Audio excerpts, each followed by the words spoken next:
Hello everyone, मेरा नाम है असिस्टेंट प्रोफेसर नरेश कोरी और आप देख रहे हैं मेरा YouTube channel thermal engineering lecture series. दोस्तों, गुजरात टेक्नोलॉजिकल यूनिवर्सिटी के 6th सेमेस्टर के refrigeration and air conditioning subject की तरफ चलते हैं, जो कि एज ए मैकेनिकल इंजीनियर काफ़ी इंपॉर्टेंट सब्जेक्ट है आप लोगों के लिए।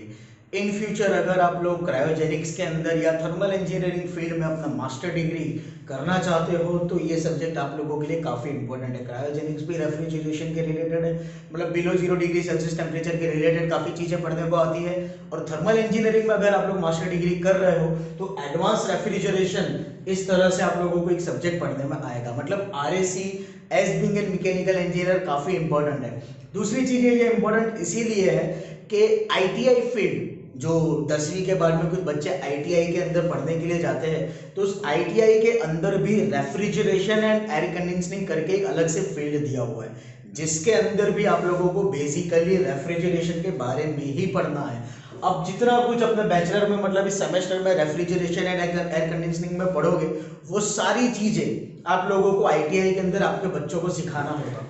जो भी दुकान के अंदर रेफ्रिजरेशन की सर्विस करने वाले होते हैं, जो एयर कंडीशनिंग की सर्विस करने वाले होते हैं, उन लोगों का बेसिक फंडा, वो लोग प्रैक्टिकली किस तरह से काम करें, वो सारी नॉलेज आप लोगों को इस सब्जेक्ट में मिल जाने वाली है। ठीक है, subject as being an mechanical engineering field बहुत ही इंपॉर्टेंट है। इसको बहुत ही अच्छी तरीके से पढ़ना। अगर आप लोग गेट के लिए प्रिपरेशन कर रहे हो, अगर आप UPSC में IAS की प्रिपरेशन कर रहे हो, तब भी ये सब्जेक्ट आप लोगों के लिए इंपॉर्टेंट है। ठीक है, ये मैं आप लोगों को शुरुआत कर रहा हूँ गुजरात टेक्नोलॉजिकल यूनिवर्सिटी GTU के सिलेबस के हिसाब से, जिसका पहला चैप्टर है इंट्रोडक्शन चैप्टर। GTU के अंदर एटलीस्ट 3 to 5 मार्क्स का कंटेंट, बेसिक डेफिनेशन और एक थियरी, ये दो चीजें के आने के चांसेस होते हैं। तो हम लोग शुरुआत करते हैं इंट्रोडक्शन के साथ में। सबसे पहले the basic definition of refrigeration. अभी रेफ्रिजरेशन का मतलब क्या होता है, बेसिक फंडा के साथ समझो। टू रेफ्रिजरेट मतलब किसी भी चीज को ठंडा करना। रेफ्रिजरेशन ठंडा करने वाली चीज। अभी रेफ्रिजरेशन का मतलब क्या होगा?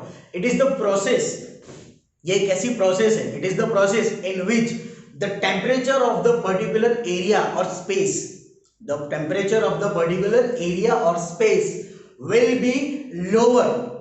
उस पर्टिकुलर स्पेस का या उस पर्टिकुलर एरिया का टेम्परेचर लोअर होगा with compare to the surrounding temperature और atmosphere temperature. With compare to the surrounding temperature और एटमॉस्फेरिक टेम्परेचर। एटमॉस्फेरिक टेम्परेचर या सराउंडिंग टेम्परेचर से पर्टिकुलर एरिया या स्पेस का टेम्परेचर अगर कम है तो उस प्रोसेस को बोलते हैं रेफ्रिजरेशन प्रोसेस। दूसरी भाषा में आप इस तरह से बोल सकते हो that the heat removal process from the particular space, particular space में से हीट को रिमूव करने की process to get down the temperature of that particular space lower, उस पर्टिकुलर स्पेस का टेम्परेचर लोअर करने के लिए with compare to the atmosphere, atmosphere की कंपेयर में उस पर्टिकुलर स्पेस का टेम्परेचर लोअर करने की process, that is known as the refrigeration process. और इसका बेस्ट एग्जांपल है दो, एक रेफ्रिजरेटर और दूसरा एयर कंडीशनिंग। रेफ्रिजरेटर में भी क्या होता है, आपके पास में एक रेक्टेंगुलर बॉडी है, उस बॉडी के अंदर का जो टेम्परेचर होगा, definitely the temperature of that particular body will be much lower with compare to your room temperature. Room मतलब हमारे लिए सराउंडिंग हो गया, रूम मतलब हमारे लिए एटमॉस्फेरिक कंडीशन हो गई। क्लियर? तो डेफिनेटली आपको पता ही है कि फ्रिज की बॉडी का टेम्परेचर हमेशा कम होता है, आपके रूम का टेम्परेचर ज्यादा होता है, तो इस पर्टिकुलर स्पेस में से हम लोगों ने हीट को रिमूव कर दी। That process is known as the refrigeration process. Just like that air conditioning के लिए भी यही होता है। जब भी हम लोग एसी को चालू करते हैं तो हम लोग क्या करते हैं, विंडो बंद कर देते हैं, बारी बंद कर देते हैं। क्या हो गया, ये आप लोगों के लिए फिर एक बंद बॉडी होगी, बंद बॉडी होगी। ये जो बंद बॉडी है, इस बंद बॉडी में से आपने हीट को रिमूव कर दिया और एसी में से जो ठंडी हवा आ रही है वो आपके पूरे रूम के अंदर फैल जाएगी, स्प्रेड हो जाएगी। ठीक है, तो वन टाइप ऑफ प्रोसेस क्या होगी, कूलिंग प्रोसेस होगी, that is known as the air conditioning process. Clear? ये डेफिनेशन होगी रेफ्रिजरेशन सिस्टम की। ये रेफ्रिजरेशन सिस्टम अब काम किसके बेस पर करता है? It is work on the basis of the second law of thermodynamic. अभी थर्ड सेमेस्टर में, जो बीई में आप लोगों ने थर्ड सेमेस्टर में थर्मोडायनेमिक में पढ़ा होगा, second law of thermodynamic. Second law of thermodynamic basically दो स्टेटमेंट के ऊपर है, दो साइंटिस्ट के, एक केल्विन प्लैंक स्टेटमेंट आप लोग पढ़ते थे और दूसरा आप लोग पढ़ते थे क्लाउसियस स्टेटमेंट। केल्विन प्लैंक स्टेटमेंट और क्लाउसियस स्टेटमेंट दोनों का मीनिंग सेम है, दोनों एक ही चीज कहता है। कंक्लूसिव अगर बोला जाए दोनों स्टेटमेंट के लिए, कंक्लूजन ये था कि ऐसा कोई भी इंजन या ऐसा कोई भी डिवाइस आप नहीं बना सकते हो जिसकी एफिशिएंसी 100% हो, मतलब जितना एनर्जी आप लोगों ने इंजन के अंदर ट्रांसफर किया है उस एनर्जी का 100% वर्क आउटपुट आपको मिलेगा। That is impossible. यही मीनिंग था हमारे केल्विन प्लैंक स्टेटमेंट का, यही मीनिंग था आपके क्लॉसियस स्टेटमेंट का। फर्क सिर्फ इतना था, केल्विन प्लैंक स्टेटमेंट जो था वो अप्लाई होता था for the devices which are working from higher temperature to lower temperature. ऐसे इंजिन्स के लिए था जो कि जिनकी वर्किंग कंडीशन होती थी हायर टेम्परेचर से एनर्जी एब्जॉर्ब की और कोल्डर टेम्परेचर में, मतलब कि लोअर टेम्परेचर वाली बॉडी में एनर्जी एब्जॉर्ब की। और इसका बेस्ट एग्जांपल, केल्विन प्लैंक का जो बेस्ट एग्जांपल था वो था हीट इंजन। आप लोग पढ़ते थे हीट इंजन के लिए, याद रखना दोस्तों, हीट इंजन वो सिर्फ और सिर्फ केल्विन प्लैंक स्टेटमेंट को ही फॉलो करेगा। क्यों? क्योंकि हीट इंजन हमेशा हायर टेम्परेचर वाली बॉडी में से एनर्जी एब्जॉर्ब करता है, it will produce some work and it will reject the heat energy to the lower temperature body. और इसका बेस्ट एग्जांपल है आपका एसी इंजन, हमारे 2 व्हीलर के इंजन, 3 व्हीलर के इंजन, 4 व्हीलर के इंजन, एयरक्राफ्ट इंजन, ये सारे के सारे इंजन केल्विन प्लैंक स्टेटमेंट को फॉलो करते हैं। It will absorb the heat from the higher temperature, will produce some work and will reject the heat energy to the atmosphere. Atmosphere का temperature आपके engine के टेम्परेचर की compare में काफी कम होता है। The temperature of the engine is much higher. Clear? तो Kelvin Planck statement always relates with the higher temperature body to lower temperature body. सामने क्लॉसियस स्टेटमेंट कुछ इस तरह से, it will work from lower temperature body to higher temperature body. Definition कुछ इस तरह से होगी। पहले मैं केल्विन प्लैंक की डेफिनेशन बोलूं ताकि इसमें आपको जल्दी पता चले। केल्विन प्लैंक ने कुछ इस तरह से बोला था, it is impossible to construct an engine, it is impossible to construct an engine which will produce net work effect working from higher temperature to lower temperature। सामने क्लॉसियस स्टेटमेंट में it is impossible to construct a device. अभी device शब्द इसीलिए use किया है क्योंकि lower temperature से higher temperature में काम करने वाले 2-3 डिवाइस जो मैं आपको अभी बताता हूं। It is impossible to construct a device, definition कुछ इस तरह से, it is impossible to construct a device which will produce network effect working from lower temperature to higher temperature। ऐसा कोई भी डिवाइस बनाना इम्पॉसिबल है जो कि आपको नेटवर्क का मतलब ये होता है 100% work. There is no heat energy loss, there is no work loss, there is no power loss, there is no energy loss. ऐसा कोई भी इंजन या ऐसा कोई भी डिवाइस आप नहीं बना सकते हो, भले फिर वो हाई टेम्परेचर से लोअर टेम्परेचर में वर्किंग हो, मतलब कि हीट इंजन, या फिर लोअर टेम्परेचर से हायर टेम्परेचर में वर्किंग हो। जैसे कि एक तो आपका रेफ्रिजरेटर, हमारे घर में जो फ्रिज होता है, दूसरा एयर कंडीशनिंग सिस्टम मतलब कि एसी, तीसरा रूम हीटर, या दूसरे तरीके से आप बोल सकते हो उसको बोला जाता है हीट पंप। क्लियर? ये सारे डिवाइसेस ऐसे हैं जो कभी भी नेटवर्क इफेक्ट आपको नहीं देंगे, rather working from lower temperature region to higher temperature region. Refrigerator में क्या होता है, जिस बॉडी को आप लोगों को कूलिंग देना है, जिस बॉडी को आप लोगों को ठंडा रखना है, उस बॉडी में से आप लोगों की हीट एनर्जी एब्जॉर्ब हो जाएगी। मतलब the required area to be the space to be cooled, the required area to be cooled, the temperature of that area is lower. Energy कहां पर रिजेक्ट होती है? आपके एटमॉस्फेयर में। तो डेफिनेटली जिस बॉडी में से आप लोगों ने हीट एनर्जी एब्जॉर्ब कर ली है वहां पर टेम्परेचर कम है, और जहां पर एनर्जी आपकी रिजेक्ट हो रही है मतलब एटमॉस्फेयर, वहां पर टेम्परेचर ज्यादा है। एक रेफ्रिजरेटर की बॉडी के अंदर का टेम्परेचर या तो 10 डिग्री 15 डिग्री सेल्सियस होगा, लेकिन सराउंडिंग में टेम्परेचर डेफिनेटली ज्यादा होगा। क्लियर? ये मान लीजिए लोअर टेम्परेचर रीजन से हायर टेम्परेचर रीजन में वर्किंग डिवाइस आ गया। ठीक है? क्लियर? तो ये बेसिक फंडा हो गया सेकंड लॉ ऑफ थर्मोडायनेमिक्स। आप लोगों को इस तरह से क्वेश्चन ट्विस्ट करके पूछ सकते हैं that state the law of refrigerator और the refrigeration process working. Refrigeration process की वर्किंग का लॉ कौन सा है, तब आप लोगों को ये लिखना है कि क्लॉसियस स्टेटमेंट या second law of thermodynamic is the statement for which और from which you can say that the refrigerator और the refrigeration system will occur. Clear? तो ये बेसिक फंडा हो गया। Next, refrigeration unit most IMP, ये ऐसा सवाल है जो कि आप लोगों को 1 मार्क्स एमसीक्यू में आपके कोई भी कॉम्पिटिटिव एग्जाम में पूछ सकते हैं। इवन इफ ये ऐसी वैल्यू है जो आप लोगों को एग्जाम्पल सॉल्व करने के लिए शायद ही दी गई होगी। आप कोई भी कॉम्पिटिटिव एग्जाम गवर्नमेंट की प्रिपरेशन करो या अपने मास्टर्स की प्रिपरेशन करो, गेट की या आईएएस की, तब आप लोगों को इस सवाल के आने के पूरे चांसेस है। The refrigeration unit is given by 1 TR, और 1 TR का मतलब होता है 1 ton of refrigeration, 1 ton of refrigeration, 1 TR। 1 TR की डेफिनेशन क्या बनेगी, थोड़ा ध्यान देना। To produce 1 ton of ice, to produce 1 ton of ice at 0 degree Celsius within 24 hours from 1 ton of water। 1 ton ice चाहिए मतलब डेफिनेटली 1 टन पानी चाहिए। ठीक है, डेफिनेशन कुछ इस तरह से होगी, टू प्रोड्यूस और the amount of heat energy rejected, to produce, या तो फिर दूसरी तरीके से आप ये बोल सकते हो the amount of heat energy should be rejected. क्यों?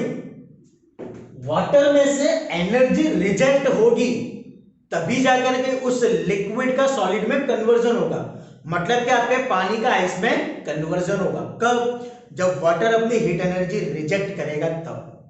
इसीलिए मैंने ये शब्द वापरा, टू प्रोड्यूस या तो फिर to reject the amount of heat energy. ठीक है, डेफिनेशन कुछ इस तरह से बनेगी, समझा लो। To produce 1 ton of ice at 0 degree Celsius temperature within 24 hours at 0 degree Celsius temperature means your temperature is constant, your temperature should be constant। 0 degree Celsius temperature पे हमेशा आप लोगों को वाटर का सॉलिड फॉर्म ही मिलता है, that is ice. लेकिन 0 degree Celsius temperature से जब वो टेम्परेचर बढ़ेगा तब ही आपके आइस का लिक्विड में कन्वर्जन होता है। यहाँ पर 0 डिग्री सेल्सियस टेम्परेचर से ज्यादा की बात नहीं हो रही है, यहाँ पर 0 डिग्री सेल्सियस टेम्परेचर की बात हो रही है। That's why at 0 degree Celsius temperature to produce ice, to produce 1 ton of ice at 0 degree Celsius temperature within 24 hours, मतलब आपका टाइम भी कांस्टेंट है। 24 आवर्स मतलब 24 आवर्स ही होने चाहिए, 24 आवर्स से कम भी नहीं, ज्यादा भी नहीं।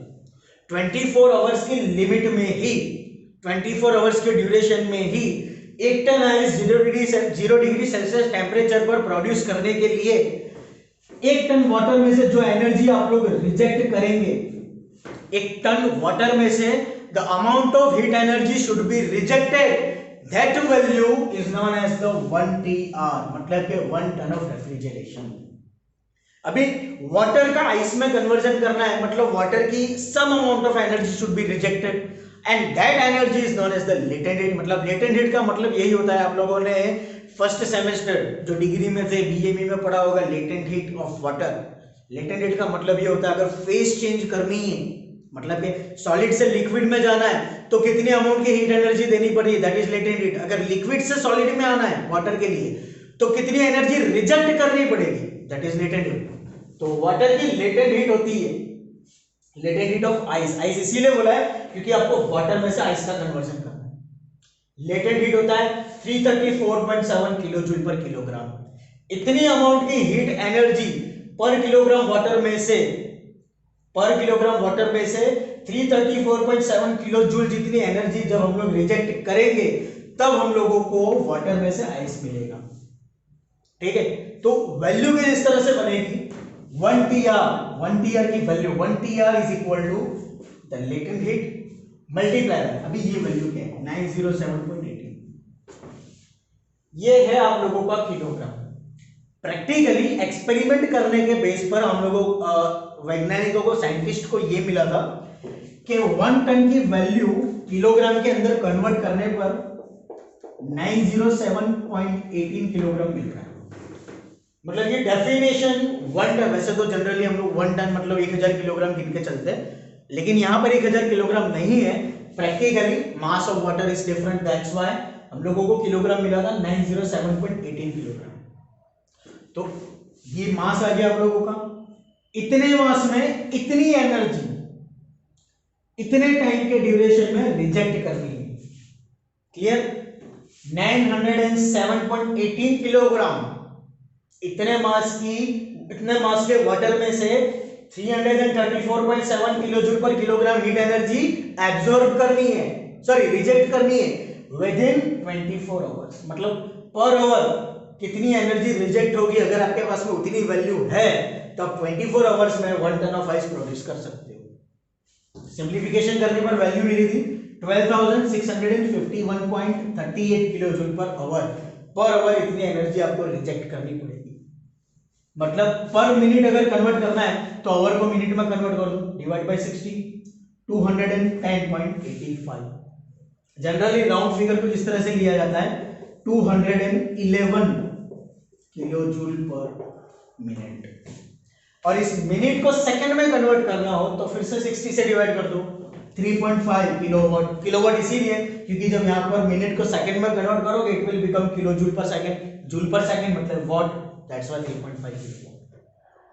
मतलब पर सेकंड 3.5 किलोवाट जितनी एनर्जी जब आप वाटर में से रिजेक्ट करोगे तब जाकर के आपको 1 टन ऑफ वाटर में से 1 ton of ice within 24 hour मिल सकता है। तो ये यूनिट हो गया आपका 1 TR, रेफ्रिजरेशन का यूनिट। मोस्ट आईएमपी है, छोड़ना मत। The last one COP। COP का मतलब होता है कोएफिशिएंट ऑफ परफॉर्मेंस। याद रखना, अगर आपके पास में हीट इंजन है, अगर याद हो तो आप लोग थर्मोडायनेमिक में हीट इंजन के लिए हमेशा एफिशिएंसी फाइंड आउट करते थे, लेकिन जब बात होती है रेफ्रिजरेटर की, एयर कंडीशनिंग सिस्टम की या हीट पंप की, तब आप लोगों को सिर्फ और सिर्फ COP फाइंड आउट करना है। क्यों? Because of only one reason, efficiency. मतलब कि हीट इंजन जो है वो आपका हायर टेम्परेचर से लोअर टेम्परेचर का वर्किंग रीजन वाला एक डिवाइस है। यहां पर आप लोगों को जो वैल्यू मिलेगी वो पॉइंट में मिलेगी, क्योंकि एफिशिएंसी कभी भी 100% नहीं हो सकती है। आपको हमेशा 0.15, 0.20, 0.38, 0.45 कुछ इस तरह से वैल्यू मिलती है, और लास्ट में इसको परसेंटेज में कन्वर्ट करने के लिए हम लोग मल्टीप्लाई बाय 100 करते हैं। लेकिन उससे कंप्लीटली इनवर्स क्लॉसी स्टेटमेंट में हम लोग COP फाइंड आउट करेंगे, जिसकी वैल्यू हमेशा आपको 1 से ज्यादा मिलेगी। अगर 1 से कम आया तो समझ लो कि आपका आंसर रॉन्ग है। COP will always be greater than 1। Clear? COP क्या होता है? Coefficient of performance can be defined as the ratio of heat absorb from the refrigerated space. फिर से रेफ्रिजरेटर को इमेजिन करके चलो, इस शब्दों में आप लोगों की डेफिनेशन आ गई है। Heat absorb from the refrigerated space. Refrigerated space मतलब जिस एरिया को आपको ठंडा करना है, मतलब कि आपके रेफ्रिजरेटर को ही ले लो, रेफ्रिजरेटर की पर्टिकुलर उतनी ही बॉडी में से आपको हीट रिजेक्ट करनी है, तो उस बॉडी में से जितनी भी एनर्जी आप लोगों ने एब्जॉर्ब की, that value divided by equivalent heat energy supply to compressor. Refrigerator की बॉडी के अंदर आप लोगों ने हीट तो एब्जॉर्ब कर ली, लेकिन वो कैसे हुई? उस बॉडी में से एनर्जी एब्जॉर्ब करने के लिए दूसरा एक वर्किंग डिवाइस तो रखना पड़ेगा। That working device is compressor.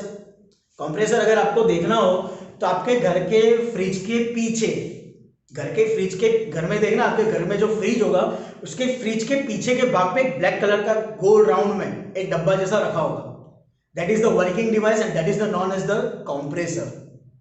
Clear? वो हर्मेटिकली सील्ड कंप्रेसर होता है, जो मैं आप लोगों को नेक्स्ट आई थिंक हमारे 6th चैप्टर में आएगा कंप्रेसर के वेरियस टाइप में, जिसमें मैं आप लोगों को पढ़ाऊंगा हर्मेटिकली सील्ड कंप्रेसर। उस कंप्रेसर को चलाने के लिए कितनी एनर्जी हम लोगों ने दी, उसकी वैल्यू का रेशियो मतलब कि COP। क्लियर?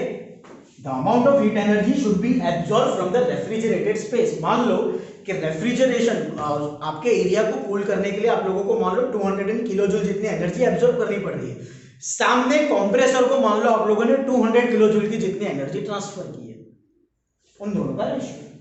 मतलब क्या आपका सीओपी, मतलब द रेफ्रिजरेशन कैपेसिटी, कितनी ठंडक आप लोगों को, कितनी कूलिंग इफेक्ट आपको मिली, that capacity is known as the refrigeration capacity, मतलब क्या final value divided by work supply to compressor, work supply to compressor, compressor को कितनी एनर्जी ट्रांसफर करनी पड़ी। एक बात याद रखना, सीओपी की वैल्यू 1 से ज्यादा होनी चाहिए, इसका मतलब ये नहीं है कि ये 100% वर्क दे रहा है, मैं क्लियर कर दूं, ठीक है, ये याद रखना। तो सीओपी हो गया, COP can be defined as the refrigeration, the ratio of refrigeration capacity to the work supply to compressor. तो ये बेसिक फंडा था आप लोगों के लिए फर्स्ट चैप्टर का। इसके नेक्स्ट लेक्चर में मैं आप लोगों को various applications of refrigeration system, classification और एक important theory ice manufacturing unit, ice कैसे मैन्युफैक्चर होता है, इसके बारे में मैं समझाऊंगा। आई होप दोस्तों कि इसमें आप लोगों को समझ में आ गया होगा। अगर कोई क्वेश्चन हो तो मुझसे जरूर पूछेगा। Thank you so much.